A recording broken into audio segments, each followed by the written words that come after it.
Jó capítulo 5 ao capítulo 7, e agora os amigos de Jó começam a acusar ele, ou tentar achar uma justificativa para aquilo que ele estava passando naquele momento tão difícil, no qual havia perdido tudo e agora a saúde debilitada. E essa é a nossa visão humana das coisas. Mas nós devemos aprender a olhar com os olhos de Deus. Nós estamos nesse mundo, estamos sujeitos às coisas desse mundo. E o nosso reino, ele não é desse mundo. Então toda essa história, do Antigo Testamento, ela serve de exemplo para nós. Leia 1 Coríntios capítulo 10, verso 11 em diante.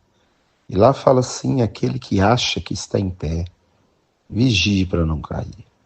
E os amigos de Jó, com a visão humana dele, começaram a questionar ou a justificar o motivo que ele está passando aquele momento difícil. Jesus falou que nessa caminhada nós teremos o dia mau e devemos suportar o dia mau e temos que crer e acreditar naquilo que ele prometeu. E agora ele começa a exortar Jó e a falar com Jó como que Deus funciona na cabeça dele. Porque Deus, os caminhos dele não são os nossos caminhos, e nem os pensamentos dele, os nossos pensamentos. Verso 1 ele fala: clama agora, a qual dos santos anjos você vai clamar? É interessante que existe anjos, arcanjos, serafins e querubins. E ele está falando para clamar o anjo. Você vê a sabedoria desse homem não é tão sabedoria, a gente tem que clamar a Deus, não a anjo. Em Hebreus capítulo 1, verso 14, diz que anjos são espíritos ministradores enviados a nosso serviço. E a Bíblia também diz que o anjo do Senhor acampa ao redor daqueles a quem ele ama e os livra. Ele está falando para Jó a qual anjo você vai clamar. Muitas religiões, pedir anjo da guarda, pedir isso, pedir aquilo outro. Mas nós temos que clamar ao Deus vivo, interceder e orar. E sempre pedir em nome de Jesus. No verso 8 ele aconselha a Jó: quanto a mim, eu clamaria a Deus e exporia a ele a minha causa. Como se Jó já não estivesse clamando a Deus. O costume do ser humano quando a coisa não está boa, é buscar a Deus. Nós devemos buscar a Deus sempre, não é só quando a coisa não está boa. Suportar as aflições como um homem, como uma mulher de Deus, sabendo que sofrimento igual aos nossos, leia 1 Pedro capítulo 5, de 8 a 10, que sofrimento igual aos nossos tem se cumprido na irmandade ao redor do mundo. E ele diz que Deus frustra a maquinação dos perversos e salva-os de coração quebrantado. No verso 14 ele fala que Deus salva com a espada que sai da sua boca. Presta atenção, a Bíblia ela é toda interligada. A espada que sai da boca. Quando você lê Apocalipse capítulo 19, você vai ver que na volta de Jesus sai uma espada cortante da boca dele. Você vai ler em Hebreus capítulo 4, verso 12, que a palavra de Deus é uma espada cortante de 2 gumes. Então ele salva pela espada, pela palavra, ele julga, ele salva. A palavra, que é a espada cortante. Por que 2 gumes? Porque de um lado ela é vida, do outro é morte, de um lado é bênção, de outro maldição. E no verso 17 ele fala: bem-aventurado é o homem que Deus disciplina, não despreze, pois, a disciplina do Deus Todo-Poderoso. E esse texto que você está lendo, você vai ver ele repetir em Hebreus capítulo 12, verso 6. Porque Deus disciplina a quem ama e açoita todo filho que recebe. Ele diz, ele faz a ferida e ele a ata, Ele faz e ele cura. Então nós temos que esperar com paciência no Senhor, crendo que ele vai fazer infinitamente mais do que pedimos ou sonhamos.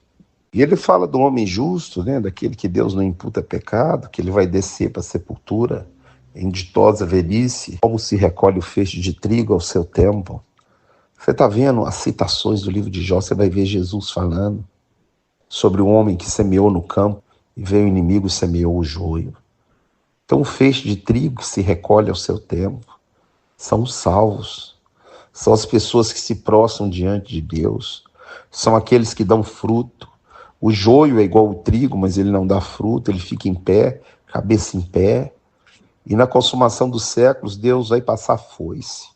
Os que tiver de nariz em pé, ele vai juntar e vai lançar no fogo. Mas os que se inclinaram diante dele por causa do fruto, da bondade, do amor, aqueles que temem o Senhor, serão recolhidos no seu celeiro. E depois da acusação de Elifaz, Jó começa a justificar suas queixas. E é muito fácil julgar as pessoas quando você não está na pele delas. E começa a justificar: as flechas do Todo-Poderoso estão cravadas em mim. E a comida que eu repugnava, isso agora é o meu alimento. Olha o sofrimento desse homem. E ainda com os amigos acusando. Verso 14, Jó manda um recado, ele fala: ao aflito, o amigo deve demonstrar compaixão. E Jó estava aflito e eles não estavam demonstrando compaixão. Jesus falou: com a medida que você medir, vos medirão também. Não julgueis para não seres julgados. Perdoais e sereis perdoados. No verso 24 ele fala: me ensina que eu vou me calar, me mostra onde eu estou errando, porque eu quero arrumar. Eles não sabiam do que estava acontecendo, nem os amigos, nem o Jó, que tudo isso tinha acontecido na região celestial. O diabo tentando fazer Jó, de qualquer maneira, amaldiçoar a Deus. E estava usando também os amigos de Jó para que esse propósito se cumprisse, propósito do diabo na vida dele. E no verso 29 ele fala: tornai-vos a me julgar. Por um acaso vocês estão achando iniquidade na minha língua? Agora ele começa a argumentar com Deus, pedindo a Deus que o livrasse, que matasse ele, para que ele pudesse já ficar livre de tamanha dor, tamanha repugnância. Agora ele fala algo interessante no versículo 9. Que aquele que desce à sepultura jamais torna a subir, nunca mais voltará à sua casa. Se subir, não é a pessoa, é demônio, é o mal, está em outro lugar, não está aqui mais, não fica aqui mais, não volta para cá. E agora ele começa a falar: perdoa, se eu pequei, me perdoa. Então nós temos que ter a paciência de Jó, porque lá no final desse livro, você vai entender tudo que ele passou, por que ele passou e o motivo de tamanha provação em cima de um homem como esse. Que Deus te abençoe e te guarde. Em nome de Jesus, tudo de bom para você.